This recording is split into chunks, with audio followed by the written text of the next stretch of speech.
Hola, ¿qué tal? ¿Cómo estáis? Hoy estamos Pedro y yo, cada uno en nuestra casa. Esto lo estamos grabando en el momento en el que España y buena parte del mundo está en el confinamiento obligatorio por culpa de COVID-19 y vamos a aprovechar esta situación para, bueno, pues hacer un pequeño tutorial de cómo se trabaja o cómo se puede trabajar con DaVinci Resolve Studio, pues con el cliente en una ubicación y con el colorista en otra. Como os digo, para eso estamos Pedro y yo, cada uno en nuestra casa. Hola Pedro, ¿qué tal? ¿Cómo estás? Hola, don Juan, aquí confinado. Pues aquí estamos los dos confinados, nos separan unos cuantos kilómetros, pero lo que vamos a intentar es explicaros cómo podemos hacer pues esto. Básicamente, yo voy a hacer el papel de colorista, Pedro va a hacer el papel de cliente y vamos a conectar las dos máquinas con una opción integrada dentro del propio DaVinci Resolve y yo voy a pues hacer correcciones, él las va a ver y pues me dirá hablando. En este caso estamos hablando por teléfono, pero también podríamos hacerlo pues a través de FaceTime, Skype o como queráis, pues para comunicarnos y que él me vaya dando las indicaciones. Vais a ver que es bastante sencillo de configurar, pero tiene, bueno, pues al principio tiene algunos requerimientos.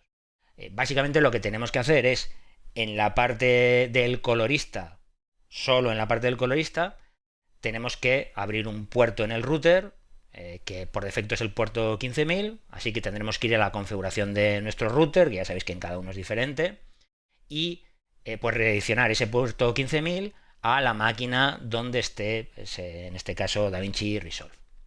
Eso es lo primero que tenemos que hacer. Luego tenemos que conocer la IP pública del colorista también, que bueno, o sea, ya sabéis que si entráis en cuál es mi IP, o bueno, hay muchas aplicaciones para saber cuál es la IP pública, pues ya podéis tenerla. Ojo, si tenéis algún proveedor de estos que se suelen llamar low cost, que suele estar detrás de un CGNAT, en ese caso no funcionaría, tendríais que pedir que os sacaran del CGNAT, que generalmente suele ser gratuito.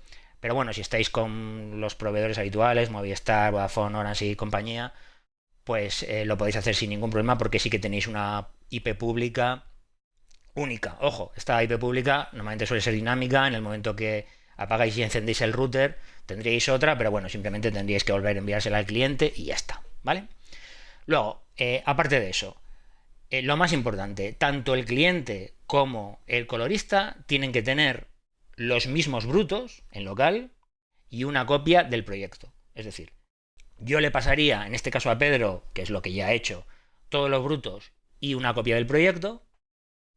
Él lo importaría dentro de su DaVinci, lo abriría y es todo lo que tiene que hacer de momento. ¿Cuál es la ventaja de este sistema en relación a otros de control remoto tipo TeamViewer o algunos más sofisticados?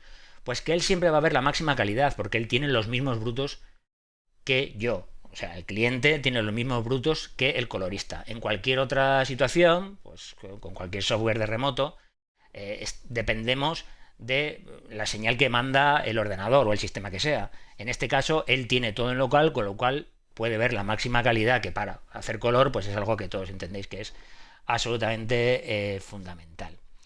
Aparte de eso, hay una serie de limitaciones. Los dos equipos tienen que tener la versión de pago de DaVinci Resolve Studio instalada. Ambos tienen que tener la misma resolución de pantalla. En este caso, los dos tenemos un iMac, con lo cual no es problema. Y tienen que tener, como os decía, una copia del proyecto. Esto no tiene que ver con bases de datos compartidas ni nada de eso, sino que simplemente él y yo, colorista y cliente, tienen que tener una copia exacta del proyecto. ¿Vale? Sí es verdad que los brutos pueden estar en otra resolución e incluso en otro codec. Es decir, yo le podría haber mandado una versión en baja resolución o con un codec pues menos pesado. Esto no suele ser lo ideal, puesto que lo mejor es que ambos veamos el mismo material y de esta forma pues que no se generen errores vinculados a la compresión o a cualquier tipo de transcodificación que se haga en el proceso. Así que ya os digo, básicamente esto, los brutos en los dos sitios, los proyectos en los dos sitios y como os decía, la misma resolución. Luego hay otras limitaciones, bueno, pues un poco menos evidentes, como por ejemplo que las LUTs de los proyectos, de las configuraciones de los proyectos, no se cogen las mismas, sino que funcionan las que tiene cada sistema. Luego el caso de que utilicemos LUTs en la configuración del proyecto, habría que tenerlo en cuenta. Si son LUTs de nodos, se pueden poner y quitar sin mayores problemas, solo serían las de el proyecto y poco más. Si pensáis que la máxima limitación es lo de que el colorista y el cliente tengan que tener los brutos, pensad que, por ejemplo, en este caso, Pedro y yo tenemos una conexión de 600 megabits a internet y ambos tenemos NAS, con lo cual nos podemos pasar materiales muy rápido.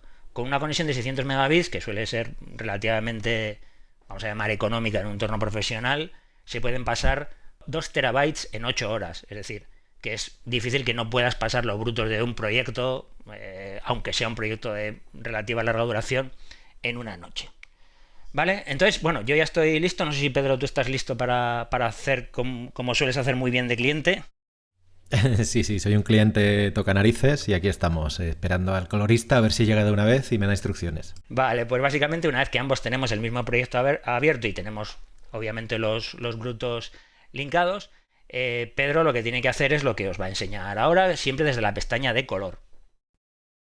Eso es, estamos en la pestaña de color, ya sabéis que tiene diferentes pestañas Resolve, y hay un atajo de teclado que es lo más fácil y esto os va a sonar y es Comando G, ahí lo dejo, que lo vamos a pulsar ahora mismo, o si no en el menú Workspace tenéis Remote Grading, ¿veis? Comando G, siempre alerta esta, y vamos a darle ahora mismo y nos aparece, en este caso, solamente 2 instrucciones. Una es un puerto que está abajo, el 15.000 que os ha comentado Juan, y luego la IP remota que ya me ha facilitado él, que es la que hemos copiado y pegado, y simplemente le tengo que dar a conectar. Veréis qué rápido es, gracias también a que tenemos esa fibra óptica que os ha comentado Juan, 600 megabits, conectamos y ya estoy conectado. Ha sido menos de un segundo. A mí me ha parecido una pequeña ventana flotante para aceptar o rechazar la conexión. Obviamente le voy a dar, como veis, a aceptar. Y ya veis que a mí me pone que ya hay una sesión remota en progreso. Y a partir de ahora, todo lo que haga yo se va a ver directamente reflejado en el equipo de Pedro. Pedro, en este momento, el cliente no puede hacer nada más que ver. Es decir, si yo, por ejemplo, pues vámonos a, por ejemplo, a este clip, yo añado aquí un nodo y me pongo a hacer cambios, vamos a hacer algo muy evidente para que lo podáis ver. Si ahora pasamos al equipo de Pedro... Sí, yo lo estoy viendo prácticamente en tiempo real. Al mismo tiempo que lo está diciendo Juan, yo estoy viendo lo que está haciendo. Es increíble. Entonces, como veis, esas dos pantallas están completamente sincronizadas, pero el control solamente lo tiene el colorista.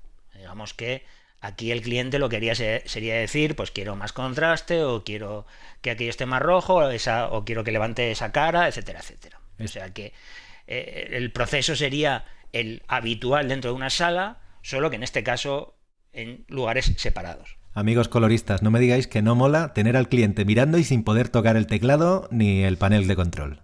Esto está pensado sobre todo pues, para trabajar en entornos controlados. Evidentemente, entre las dos sedes de una empresa, por ejemplo, una sede en Madrid y otra sede en Zaragoza, por ejemplo, sería el entorno ideal, teniendo en cuenta que ambas sedes tengan el mismo monitor de corrección de color y que obviamente esté calibrado. Se pasan muy pocos datos, porque en realidad solamente estoy haciendo el control de la máquina, es decir, una vez pasado el material gordo, digamos, luego es muy poca cosa, es decir, que en un momento dado incluso se podría mandar un disco o un RAID por mensajero, y si uno de los dos no tiene una conexión muy rápida, porque luego, no sé si lo podéis ver en la pantalla de Pedro, pero veréis que en los kilobytes que se están pasando pues son muy poquita cosa. ¿Vale? Entonces, pues es decir que es relativamente sencillo una vez que tenemos en cuenta las limitaciones que tiene o las cosas que tenemos que pensar antes de ponernos a funcionar. Te disculpa, Juan, o sea, la velocidad de conexión en este caso apenas afecta, porque lo que se está diciendo, Juan, se están moviendo casi metadatos, se está dando órdenes de una máquina sobre otra, pero no está moviendo material salvo el hecho de habernos pasado previamente el material compartido, ¿vale? En cada máquina.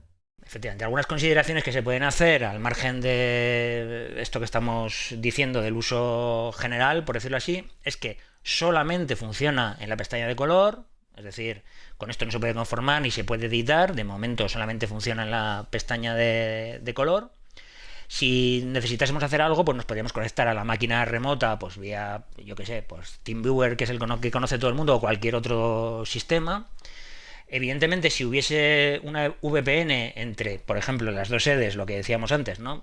Madrid y Barcelona, por decir algo, entonces todavía sería más sencillo porque ni siquiera habría que abrir puertos en uno de los routers, ¿no? Una vez establecida la VPN, esto generalmente no es necesario.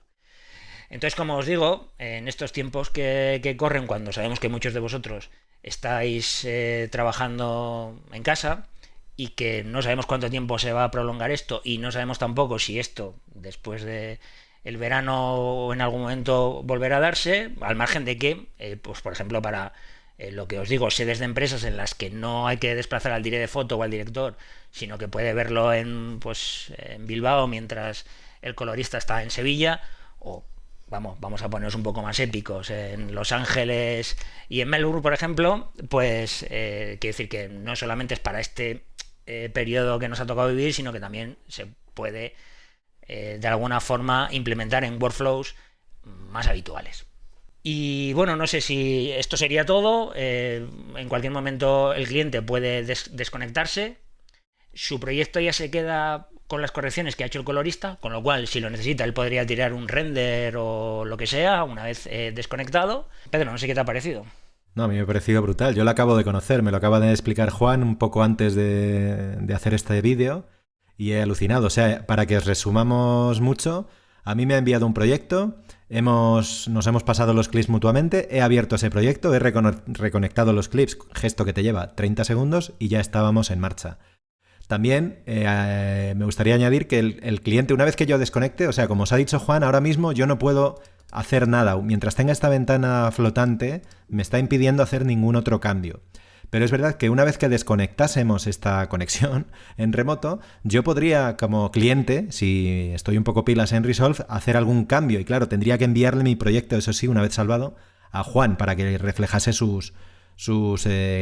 mis modificaciones, ¿vale? O sea que no puedo trabajar de modo simultáneo. Cuando estamos conectados solo puede trabajar el colorista original sobre el proyecto, pero una vez que desconectamos, sí, eso sí, habría dos versiones diferentes del proyecto. Sí, en el momento en el que se produce la desconexión, cada uno ya es completamente independiente. Pero por ejemplo, pues volviendo otra vez a lo de las dos sedes de una empresa, si en la segunda empresa, en la empresa donde está viendo el cliente, es donde tienen que tirar los másters o donde tienen que hacer exportaciones, etcétera, pues se puede hacer porque los materiales, en principio, son los materiales originales en los dos sitios. Pensad que para que sea más fácil lo de pasar los materiales, se puede utilizar la herramienta del Media Management para recortar a solamente lo que tienes en la línea de tiempo. Evidentemente, si esto es un anuncio, pues da igual. Pero si se trata de una película con 6 bobinas, pues ya sería una cosa pues a tener en cuenta, ¿no? Recortar los materiales, y más teniendo en cuenta, pues ya sabéis que ahora trabajamos con materiales más pesados, con resoluciones mayores, con RAW, etcétera, etcétera. Pues por mí... Sí, también... Sí, perdón. Y que no siempre hay que trabajar con un proyecto completo. También hay proyectos cortos, como puede ser un spot de publi, o un proyecto largo, como puede ser un largo, pero se puede trabajar secuencia a secuencia tranquilamente. No hay por qué cargar todo el proyecto por el tema de los materiales, lo digo, del peso. Sí, efectivamente.